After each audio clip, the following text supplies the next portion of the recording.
उत्तराखंड के कौशल विकास मंत्री सौरभ बहुगुणा ने टाटा मोटर्स के साथ एमओयू किया है। युवाओं को प्रशिक्षण के नए आयाम प्रदान करने को देखते हुए उत्तराखंड के कौशल विकास मंत्री ने टाटा मोटर्स के साथ ये एमओयू किया।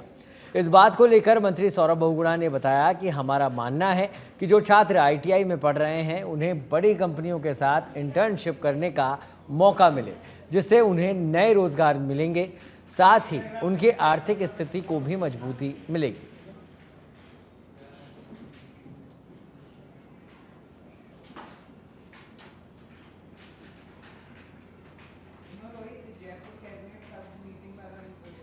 देखिए, कौशल विकास विभाग का एक बहुत स्पष्ट मत है कि हर लड़के को जो आईटीआई में एडमिशन ले रहा है और अपने कोर्स वहाँ पे पढ़ रहा है, उसको टॉप कंपनीज के साथ इंटर्नशिप करने का एक मौका मिलना चाहिए। कैंपस रिक्रूटमेंट होना चाहिए। हमारा बच्चा आईटीआई की डिग्री लेके सड़कों पे भटके, कंपनियों के बाहर भटके, वो ठीक नहीं है। तो इसी के लिए हमने पिछले साल अशोक लेलैंड के साथ टाइप किया था। इंडिया की सबसे टॉप 2 ट्रांसपोर्ट कंपनीज में अशोक लेलैंड का नाम है और 1000 बच्चे 3 साल के लिए, हर साल 1000 बच्चे अशोक लेलैंड ने हमसे एमओयू किया था और पहला बैच हमारा 600 बच्चों का ऑलरेडी अशोक लेलैंड में ट्रेनिंग ले रहा है। उसी के लिए आज हमने टाटा मोटर्स से भी निवेदन किया था। हमने 2 महीने पहले मेरी एक मीटिंग हुई थी सितारगंज में टाटा मोटर्स के एग्जीक्यूटिव से, और मैं धन्यवाद दूंगा टाटा मोटर्स का कि आज उन्होंने हमारे विभाग के साथ एक एमओयू किया है कौशल विकास विभाग के साथ, जहाँ पे 800 बच्चे हर साल अगले 3 साल के लिए वो इंटर्नशिप पे रखेंगे, इन हाउस रिक्रूटमेंट करेंगे, कैंपस में जाके वो इंटरव्यू करेंगे। तो एक कोशिश है कि आईटीआई के जितने बच्चे हैं उनको टॉप कंपनीज के साथ काम करने का मौका मिले। जब आपके बायोडेटा पे अशोक लेलैंड या टाटा मोटर्स की इंटर्नशिप लिख के आता है तो आपके लिए नौकरी आसान हो जाती है, और जब ये बड़ी कंपनीज आपको ट्रेनिंग देती हैं तो कहीं ना कहीं मुझे पूर्ण उम्मीद भी है कि हायरिंग भी ये लोग ही कर लेंगे, क्योंकि जो आदमी ट्रेन करता है कहीं ना कहीं वो अपने टैलेंट को बाहर नहीं जाने देता है। तो इसी के लिए यही कोशिश है हमारी। उत्तराखंड में थूक विवाद पर राजनीति तेज है। अब उत्तराखंड पुलिस ने भी मुख्यमंत्री पुष्कर सिंह धामी के निर्देश के बाद उत्तराखंड के होटल्स और अन्य ऐसे व्यवसाय जहां पर आम लोग खाना खाने जाते हैं उनके लिए गाइडलाइन जारी कर दी है। इस गाइडलाइन की जारी होने के बाद कांग्रेस और भाजपा दोनों की तरफ से प्रतिक्रिया सामने आ रही है। भाजपा की तरफ से भाजपा के वरिष्ठ विधायक विनोद चमोली ने कहा कि जिस तरह से ऐसे मामले सामने आ रहे हैं और ख़ासतौर पर सोशल मीडिया पर लगातार इस तरह के मामले सामने आ रहे हैं, ऐसा कौन कर रहा है ये सामने आना चाहिए।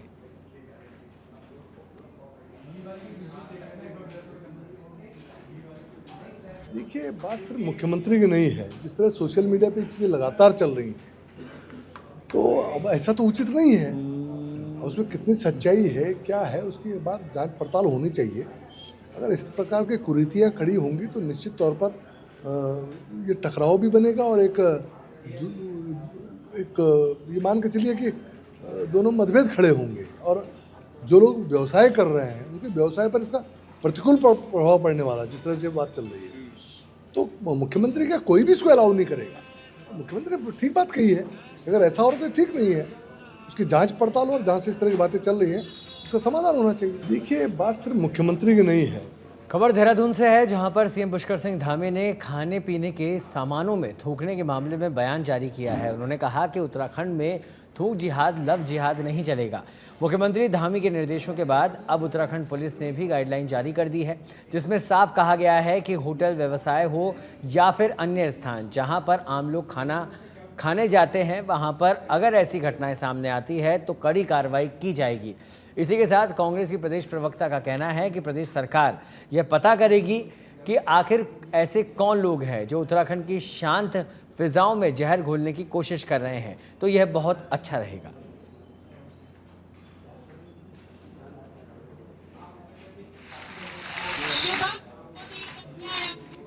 पूर्ण है। ये जिहाद शब्द केवल बोल देने से, सुबह से शाम तक 10 बार जिहाद शब्द बोल देने से अपराध खत्म नहीं होंगे। माननीय मुख्यमंत्री जी ने सख्त रुख अख्तियार करने का निर्णय लिया है, स्वागत योग्य है। हम भी जानना चाहते हैं वो कौन से चेहरे हैं जो उत्तराखंड की शांत फिजाओं में जहर घोलने का काम कर रहे हैं। ऐसे लोग चिन्हित होने ही चाहिए। आखिर उनकी मंशा क्या है, उनकी मानसिकता क्या है, उनकी नीयत क्या है, किस नीयत से उन्होंने ये किया। लेकिन मुख्यमंत्री जी को आत्मावलोकन भी करना होगा, समझना होगा इस बात को लेकर कि यदि वो यूसीसी लाने वाले पहले मुख्यमंत्री हैं तो फिर थूक जिहाद और लव जिहाद भी उन्हीं के शासनकाल में पहली बार उत्तराखंड में देखने को मिल रहा है। देवभूमि उत्तराखंड में चल रही चारधाम यात्रा में यात्रियों को रास्तों पर किसी परेशानी का सामना न करना पड़े, उसे लेकर लोक निर्माण विभाग लगातार गड्ढा मुक्त अभियान चला रहा है। इस बात पर उत्तराखंड के लोक निर्माण और पर्यटन मंत्री सतपाल महाराज ने कहा कि गड्ढा मुक्त अभियान में निर्धारित लक्ष्य के अनुरूप 65% कार्य पूरा हो चुका है, जिसमें राष्ट्रीय राजमार्ग में कुल 2316 किलोमीटर में से 1517 किलोमीटर सड़क पर मरम्मत का कार्य हुआ है।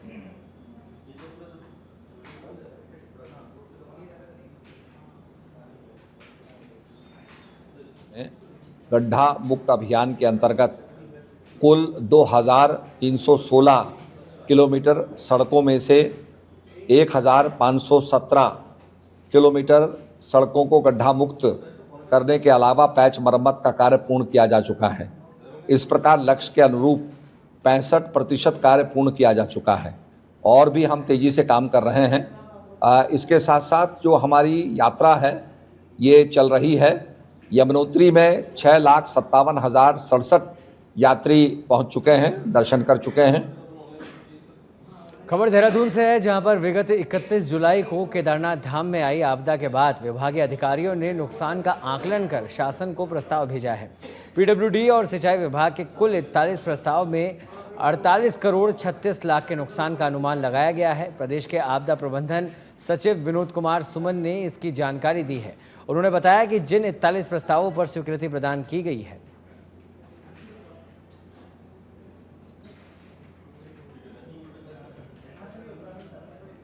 जानते हैं कि 31 जुलाई 2024 को बहुत अधिक बरसात हुई थी केदारनाथ क्षेत्र में, काफ़ी अधिक नुकसान हुआ था। तो नुकसान का आकलन किया गया और नुकसान के आकलन करने के बाद लोक निर्माण विभाग के कुल 29 प्रस्तावों पर जिसकी लागत 19 करोड़ 34 लाख रुपया है और सिंचाई विभाग के 12 प्रस्तावों पर जिनकी लागत 29 करोड़ 1 लाख रुपया है। इस प्रकार से कुल 41 प्रस्ताव हैं जिनकी लागत 48 करोड़ 36 लाख रुपया है, उसको स्वीकृति प्रदान की गई है और अतिशीघ्र कार्य पूरा करने के निर्देश दिए गए हैं ताकि श्रद्धालुओं को, यात्रियों को किसी प्रकार की कोई असुविधा न हो, जो वहाँ के स्थानीय निवासी हैं उनको कोई दिक्कत न हो और आपदा से जो क्षति हुई है उसको हम ठीक कर सकें। देहरादून में नगर निगम में स्ट्रीट लाइटों की मरम्मत और गार्बेज पॉइंट निस्तारण के संबंध में जिलाधिकारी सविन बंसल ने निगम परिसर में समीक्षा बैठक की, जहां इस दौरान नगर आयुक्त गौरव कुमार सहित नगर निगम के तमाम आला अधिकारी मौजूद रहे। इस दौरान तमाम क्षेत्रों में खराब पड़ी स्ट्रीट लाइटों को लेकर जिलाधिकारी ने अधिकारियों को कड़ी फटकार लगाई और नाराजगी जाहिर की। जब हमने अपनी फील्ड टीम्स कॉन्स्टिट्यूट की थी वार्ड वाइज निर्धारण करते हुए कि जितनी भी हमारी डिफेक्टिव लाइट्स का बैकलॉग है वो जल्द से जल्द ठीक किया जाए, तो कुछ जो फीडबैक प्रकाश में आया था कि हमारे पास जो स्टॉक्स हैं लाइट्स का वो हो सकता है कि कम पड़ेगा, आगे वो सफिशिएंट नहीं रहेगा जितनी फील्ड टीम्स की रिक्वायरमेंट उजागर हो रही है। तो उसके चलते जब हमारी यहाँ पर प्री रिव्यू मीटिंग हुई थी तो उसमें आज आयुक्त साहब ने ऑलरेडी 1000 लाइट्स का ऑर्डर प्लेस कर दिया है, जो आज हमें प्राप्त भी हो रही हैं। वो हमारी इन्वेंट्री में रहेंगी एज अ लिक्विड रिसोर्स, और जो हमारी टीम्स कल से फील्ड में रवानगी होगी उनका पहले सुबह यहाँ पे उनको लाइट्स इक्विपमेंट्स प्रदान किए जाएंगे। खबर देहरादून से है, जहां पर प्रदेश की सड़कें आज पूरी तरह से गड्ढा मुक्त हो जाएगी। यह दावा किया है पीडब्ल्यूडी सचिव पंकज कुमार पांडे ने। आगे उन्होंने कहा कि अभी तक लगभग 90% कार्य पूरा हो चुका है, लेकिन 10% कार्य इसलिए पूरा नहीं हो पाया क्योंकि अमूमन बरसात 15 सितंबर तक रहती थी, लेकिन इस बार 20 सितंबर तक रही। इसके साथ ही पहाड़ से स्थानीय ठेकेदारों की स्ट्राइक के चलते पीडब्ल्यूडी विभाग द्वारा लेट काम किया गया।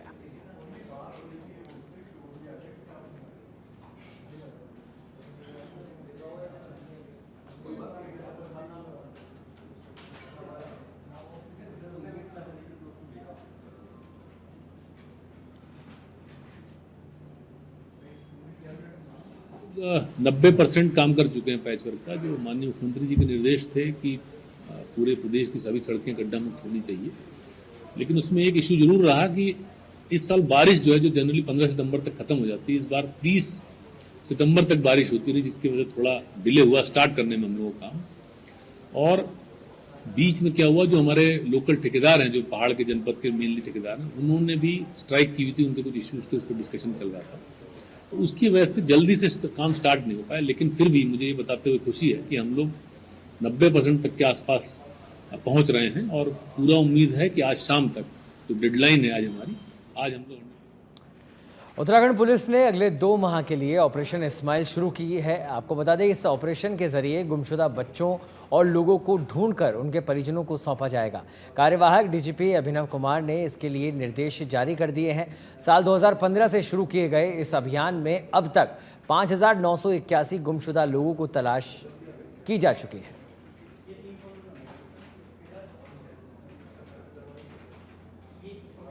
ये हम 2015 से जो है ऑपरेशन स्माइल को जो है लगातार जो है इसको इम्प्लीमेंट करा रहे हैं। आज से हम 2 महीने का पुनः जो है एक बार ऑपरेशन स्माइल को इम्प्लीमेंट करा रहे हैं। इस बार हमारा विशेष फोकस जो है वो मिसिंग गर्ल्स है और माइनर्स है, उन पर हमारा विशेष जो है ये फोकस रहेगा। जो ऐसी नाबालिग लड़कियां हैं जो घर से चली जाती है, मिसिंग रहती है और जो अब तक बरामद नहीं हुई है, उनके ऊपर हमारा विशेष फोकस रहेगा। 2015 से अब तक उत्तराखंड पुलिस ने जो है ऑपरेशन स्माइल चलाकर 6,000 के लगभग जो है वो मिसिंग्स को जो है वो जनपद देहरादून में पुलिस महानिरीक्षक गढ़वाल करण सिंह नगिन्याल ने अपराधों से संबंधित समीक्षा गोष्ठी की। इसको लेकर उन्होंने कहा कि पुलिस के द्वारा 1 सितंबर से ड्राइव चलाया जा रहा है, जिसमें कि लोगों की समस्याओं का निवारण करने के लिए अधिकारियों को निर्देशित किया गया है। इसी के साथ कोई अधिकारी 1 महीने के भीतर पब्लिक डोमेन में आई हुई शिकायत का निवारण नहीं करता है तो उस पर कार्रवाई की जाएगी।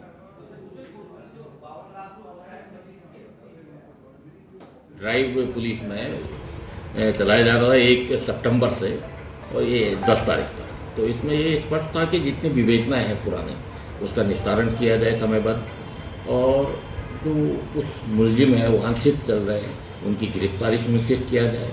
साथ ही जो गिरफ्तार नहीं हो रहा है उनमें इनाम घोषित किया जाए। तो उनका मैं सबका परीक्षण कर रहा था, और जो एप्लीकेशंस है पब्लिक के द्वारा, पीड़ित के द्वारा दी जाती है, उसका निस्तारण समयबद्ध हो रहा है या नहीं हो रहा है, तो इन सब का अवलोकन किया गया। प्रार्थना पत्रों में जरूर कुछ देरी हो रही है तो उस संबंध में निर्देश दिया जाए कि जो भी जांच प्रार्थना पत्र है 1 महीने की समय अवधि है उसके भीतर ही निस्तारण करें। तो जिसके जो भी अधिकारी 1 महीने के भीतर इसमें कार्रवाई नहीं करेगा तो उसके खिलाफ जो है कार्रवाई की जाएगी। इस संबंध में कल गोष्ठी में सारे क्षेत्राधिकारी एसपी को मैंने बता दिया है। हरिद्वार में पुलिस पर हमले का मामला सामने आया है, जब ई-रिक्शा चुराकर भाग रहे चोरों ने पुलिस कर्मियों पर हमला कर दिया। कांस्टेबल कुंदन चौहान और होमगार्ड विक्रम ने उनसे पूछताछ के बाद थाने चलने के लिए कहा, लेकिन अचानक दोनों चोरों ने कांस्टेबल कुंदन चौहान और होमगार्ड विक्रम के सिर पर लोहे की रॉड से हमला कर भाग निकले।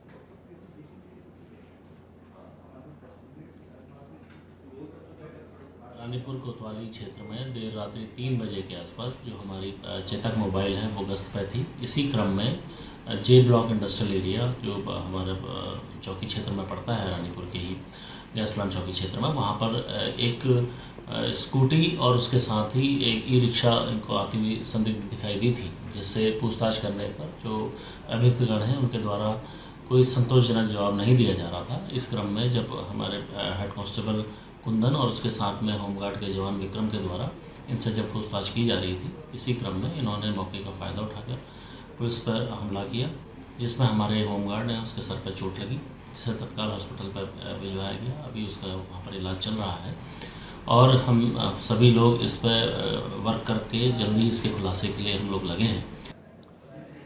हरिद्वार जिले की रुड़की में ड्रग विभाग की कार्रवाई लगातार जारी है। इसी कार्रवाई के चलते ड्रग इंस्पेक्टर ने झबरेड़ा क्षेत्र में एक दवा कंपनी में छापा मारा, जहां पर उन्हें खामियां मिली।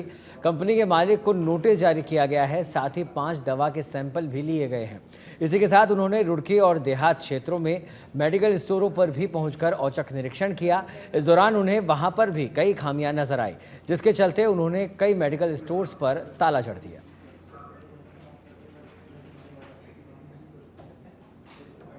मुझे आज जो है कुछ गंगनहर की कुछ मेडिकल स्टोर थे और कुछ इमली खेड़ा के आसपास के कुछ शिकायतें मिल रही थी कि यहाँ पर दवाइयों की जो है गलत तरीके से उनका मिसयूज किया जा रहा है।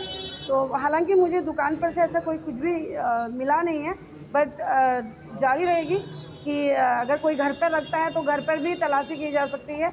और ऐसे ही 2-3 मेडिकल स्टोर अभी मेरे द्वारा बंद किए गए हैं। वहाँ पर कुछ ऐसी अनियमितताएँ थी कि लोग दवाइयाँ रखते हैं और उनकी साफ़ सफाई सही से नहीं रखते हैं। तो दवाइयों की गुणवत्ता को बरकरार रखने के लिए उनका जो है स्टोरेज बहुत अच्छा होना चाहिए, क्योंकि उससे उनकी सेल्फ लाइफ डिस्ट्रॉय होती है। तो ऐसे निर्देश भी दिए जा रहे हैं। कई लोगों को मैंने जो है निर्देशित किया है कि वो लोग अपनी दुकानें साफ़ करेंगे। और मेडिकल स्टोर पे कई जगह ऐसे देखने को मिलता है कि बच्चे दवाइयाँ बेच रहे हैं, तो ऐसे में मैं दुकान का बंद करा के ताला लगा देती हूँ, ताकि जो है इस तरीके के उत्तराखंड में लंबे समय से सशक्त भू कानून की मांग चल रही है, जिस पर अब सरकार गंभीर नजर आ रही है। हाल ही में नैनीताल जिले में उत्तर प्रदेश के विधायक रघुराज प्रताप सिंह उर्फ राजा भैया की पत्नी के नाम पर पंजीकृत आधे हेक्टेयर से अधिक कृषि भूमि जब्त कर ली है। पूर्व मुख्यमंत्री हरीश रावत ने प्रतिक्रिया दी है। 2018 में जो महापाप आपकी सरकार ने किया था, उसको धोने में 4-5 साल लग गए। जल्दी ही पाप धुल जाएंगे। अच्छा भू कानून लाओ जो कि व्यापक होना चाहिए, जिसमें भू सुधार, भू उपयोग जैसे कई पहलू हो सकते हैं। आ रहे हैं तो मैं कहूँगा देर कर दी हजूर आते आते, और ये तो तुम्हारा ही पाप था। 2018 में जो महापाप तुम्हारी सरकार ने किया था, उसको धोने में आपको 4-5 साल लग गए।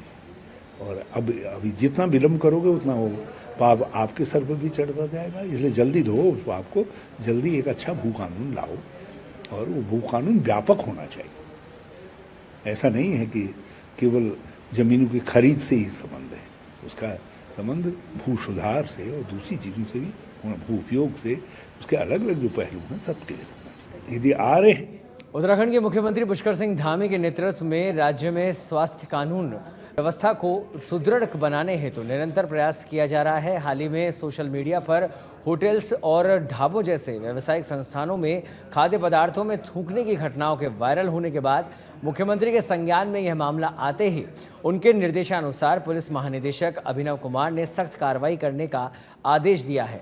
आपको बता दें कि भाजपा के मीडिया प्रभारी मनवीर सिंह चौहान का कहना है कि प्रदेश में कोई भी अप्रिय घटना और अराजक तत्वों पर सरकार की पैनी नज़र है और हमारे प्रदेश के मुख्यमंत्री प्रदेश के हित में कार्य कर रहे हैं। निश्चित रूप से ऐसे कुकृत्य करने वाले लोगों को किसी भी हालत में क्षमा नहीं किया जा सकता है, और इसके लिए मैं आदरणीय मुख्यमंत्री पुष्कर सिंह धामी जी का और पूरे पुलिस प्रशासन का धन्यवाद करता हूं कि उनके द्वारा इस पर कड़ी कार्रवाई की जा रही है, और ऐसे लोगों को जो भी दोषी पाए जाते हैं उनको सख्त से सख्त सजा मिलनी चाहिए। और मैं तो अपनी सरकार से भी अनुरोध करूंगा कि जो पहचान, जो चाहे किसी होटल में, ढाबे में, किसी भी उस पर अगर कोई काम कर रहा है तो निश्चित रूप से उसकी पहचान होनी चाहिए और उसके एक पहचान पत्र भी जारी किया जाना चाहिए।